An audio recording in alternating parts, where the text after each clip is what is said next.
Hello, this is Slovakian Patriot, and this is the introduction that should have been my first upload, but unfortunately I got frustrated with the whole gun control debate and I ended up getting sidetracked and I did that video first.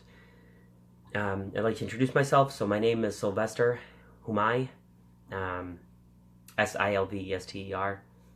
So if you're searching for me, it's with an I, and the last name is Humaj. I'm all over the place. I have a YouTube channel that has about 2.2 million views, something along those lines. Actually, I think it might be over that at this point. But I did not want to use that as a platform for what I'm about to do on this channel, which is sort of tell bits and pieces of my life story that I think are very relevant to what's going on in this country right now. I grew up behind the Iron Curtain. I grew up in a socialist country. And so I was born in Slovakia in 1979. When you say I was born in Slovakia, a lot of people think Yugoslavia. They think of the Bosnian and, Croatian, Serbian conflict and all that. Czechoslovakia is essentially where I was born, but that's a country that was made up of Slovakia and the Czech Republic. They were divided up into their respective halves in 1993. They sort of went their own ways. It was a strength in numbers scenario in 1918. They formed a slightly bigger country of, both ethnic Slavs. And the idea was, after the Great War, if there was another conflict, they'd have a little more ability to defend themselves as a larger nation, which proved to be quite the contrary against the military might of Germany. But my life story is somewhat relevant to what's going on nowadays, and it doesn't just involve me. It involves my parents, the way we sort of escaped out of the communist prison we were all born into, including myself. I was born there in 1979. But also how we legally came to America, became, prosperous and civilized, assimilated parts of American society here without, taking government handouts and being the kind of immigrants that we're seeing nowadays. My life story pertains to what's going on nowadays, mostly in terms of this idea that we have a narrative right now that anything that's even right of Stalin has been turned into something right-wing, and then there's this sort of conservatives fighting on the other end, and they're being called Nazis because, well, of course they're quite a bit right of Stalin and Mao and North Korea and Cuba and everybody else that bought into the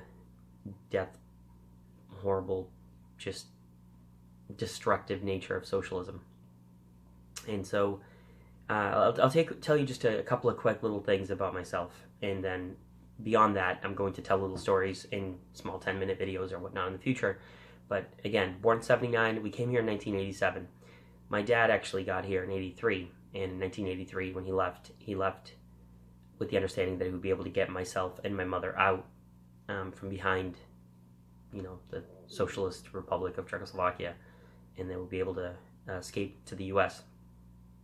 That did happen, but it took 4 years, and my mother did the brunt of it. She actually, one of some of my earliest memories are riding the trains through Czechoslovakia and going to the president's office. She would have an appointment with the president, and she'd sit down, and she would go to these big giant government buildings right next to the American embassy, where you'd see a bunch of Buicks lined up. It started my fascination with American cars, because in 1985, a Buick Skylark or a Buick Century in an Eastern European country looked like the Millennium Falcon. it was light years ahead of anything that was over there. Same thing with the occasional German tourist in a BMW 7 Series. It was wow. I mean, first gen 7 Series, the not impressive little goofy ones that they had in the late 70s. But anyway, so we went, and we just constantly, my mother persistently kept saying she wanted to leave, and my dad was already here, and that she wanted to be reunited, and we wanted to leave peacefully, and that was that. And she just, through perseverance and just never taking no for an answer, we accomplished that in 1987. I mean, I can't take any credit. My mother did, and my dad did everything on the other end.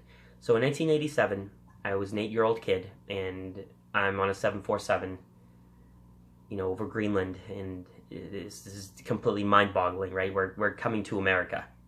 When you grow up in a socialist country over there, things were much, much, much better than my dad and my mom had it in the 50s and 60s and 70s. But it was still, the comparison to the United States and the freedoms we enjoy here every day that we take for granted is just, there's a huge chasm between the two. And of course that's been bridged now because Slovakia has become a very prosperous capitalist republic, and they're doing great right now. They have their complaints, but overall they're doing fantastic. The economy even is fairly healthy. But, so again, just to kind of pivot back to what I'm going to be talking about on this channel, in 1968, the Soviets came in and they normalized a situation that was going on where Czechoslovakia was very slowly edging towards a sort of a more human, more empathetic, slightly more capitalist version of the socialist dictatorship that they were under. They thought it was one of those deals where they thought, if we just carefully tiptoe over to the door, nobody will realize we've escaped this horrific system. But of course that didn't work. The Soviets eventually caught on that things were getting out of hand because people started to enjoy freedoms that other socialist countries were not allowed to have, and you can't have that. It spreads like wildfire. And so they came in, and my dad has told me, several times how it felt like World War III when these Russian tanks were going through town. And my father's house, my grandparents' house, was probably about half a mile away from the main road, the sort of like small highway that cut through town.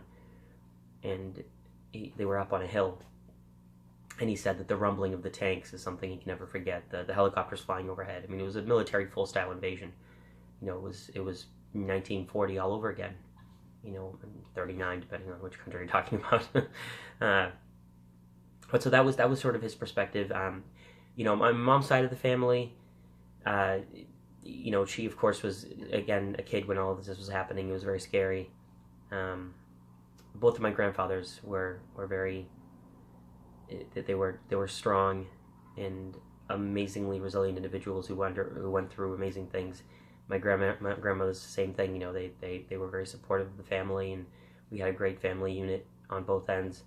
The oldest person that I have memories of, I have vivid memories of, where I can tell you historical context for what first and second person stories about what socialism was like. The very oldest person in the family was my great-grandfather, so my mother's grandfather on her dad's side. And he passed away in the early 80s, and I remember the funeral and all that. But I also remember talking to him. He was a carpenter, and I remember talking to him in his little workshop where he'd be working with nothing but hand tools. Now, of course, my father's father, he was born in 1910, and his father traveled to Bolivia to make some money and then come back, as immigrants tended to do especially in the 19th century, but even in the early 20th century, people would leave, Eastern Europe or wherever. They would travel somewhere where there was some economic opportunity to, roll up your sleeves, work hard, make a lot of money, and then they bring it back to their family. That's what he did, except he got murdered before he ever got back from Bolivia. He withdrew all of his money from the bank, and it is what it is. We'll never know. He never made it back, and the family was notified he was murdered. So that's sort of what I want to talk about on this channel, and I'm going to elaborate on a lot of that and other things. As I keep posting videos. The one quick story I will finish up with is that everybody's abusing and overusing this red pill term, and it is what it is. But I'm going to use it because it's really the best. It's the best way to describe this. So my sort of red pill moment came when my grandfather on my mother's side, my grandfather on my father's side, there's some great stories with him in terms of what he had to deal with the communists and everything else. My grandfather on my mother's side, I spent weekends with them, and there was a period where my mother was again trying to sort out this whole going back and forth and trying to get us out of the country. So she was just constantly buried in all of this bureaucracy. And there was one day that I was standing at the bus stop, and I was waiting for the bus. Actually, we didn't have school buses. We just took a regular bus. Even first, second grade, you took a regular bus. It was a very, very, peaceful society over there, even during the communist era. It was very stable, very little crime, very homogenous society. So I was waiting for the bus, and my grandfather drove by. He almost never used his car, except it was a luxury to use the car. He would use his car on the weekends. If we're going on a long road trip, normally he wouldn't just drive around. You walk most places in town. It's close enough to walk to the store and whatnot. And so he drove by in his station wagon, and he picked me up, and he said, "Oh, I'll take you to school." And he had a friend with him who I don't remember who it was. It could have been a family member, or it could have been a distant family member. I don't really recall. And my grandfather looked over in the back seat, and he asked me, as he was just driving me to school, he asked me, "What are you learning about these days? How's school going?" And I said, "Well, yesterday, I'm proud to share the fact that I've been listening and I'm trying to do well in school." So I told him all about the Bolshevik Revolution and how we learned about Lenin and all the wonderful things Lenin has done. Because Lenin did everything. Now, of course, in the 1980s, Stalin got scribbled out of the textbooks, and there was not so much talk about Stalin. Now we went back to Lenin because, well, of course everybody knew Stalin was a psycho, but Lenin, they sort of still, they propped up, and he was the big figurehead now. So I explained all this to my grandfather. I explained about all the great, wonderful things Lenin has done, because it was dozens and dozens and dozens of stories, similar to Chairman Mao's little handbook there, his little book where he had all the bullcrap propaganda in there. So similar to that. Of course, I didn't know that at the time, but later on, reading other things, I picked up on the similarities. And so, and one thing that really fascinated me about this particular, long lesson on the just beauty of socialism was the battleship Aurora and its role in the Bolshevik Revolution and everything. And of course, it was a very vivid imagery, and they used the battleship as this. It was this strong symbol of the might of the socialist revolution, And so I told my grandfather all of this, and I thought he would be very proud of me that I knew all this, historical information. I was listening to all these wonderful historical, little bits of history and everything pertaining to, at that point that was, 80 years ago, right? 70 years ago, the Bolshevik Revolution.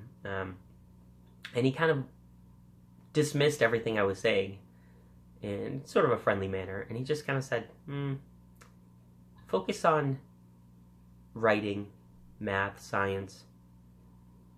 Don't really pay attention to the politics. It's not really where you're going to, that's not the education you're really going to benefit from. Just focus on I guess he was saying on the objective stuff, right? Of course, the math, science, being able to, grammar, being able to write and articulate words properly, fantastic. Yes, focus on that. Don't focus on the politics. Anything they tell you in school, just sort of take it for what it is. The interesting thing about this is my grandfather was a very much by-the-book kind of guy. He was not somebody who was some conspiracy theorist or, he wasn't political in the sense of, we need change, we need to do this, we need to do that. It was just, you just go by the system, do the right thing. It is what it is. This is the card we were dealt. Be a law-abiding citizen. Work hard. You will get someplace. So he wasn't some, in the States, of course, we have plenty of people who go against the grain, and that's a good thing. That's fine. But there's people that might tell a child that, and they might go a little too far, or they might be somebody who's a contrarian anyway, or they might constantly be the devil's advocate and just always spicing up every conversation with how you can't trust the government. That's not what was going on here. My grandfather saw, however, that the education I was getting was an indoctrination. And that's a profound moment in a child's life when somebody tells you, question what you're being told, even your teachers, even the authority figures in school. They might not have your best interest at heart. Maybe they're just telling you what they want you to think.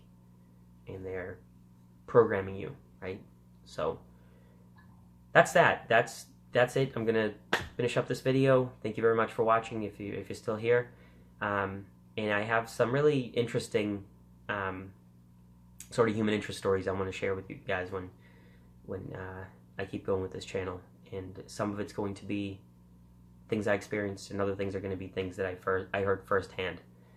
my grandfather, my grandmother, my parents, of course, cousins, whatever. So check back in and subscribe if you're into this kind of thing. Thank you very much.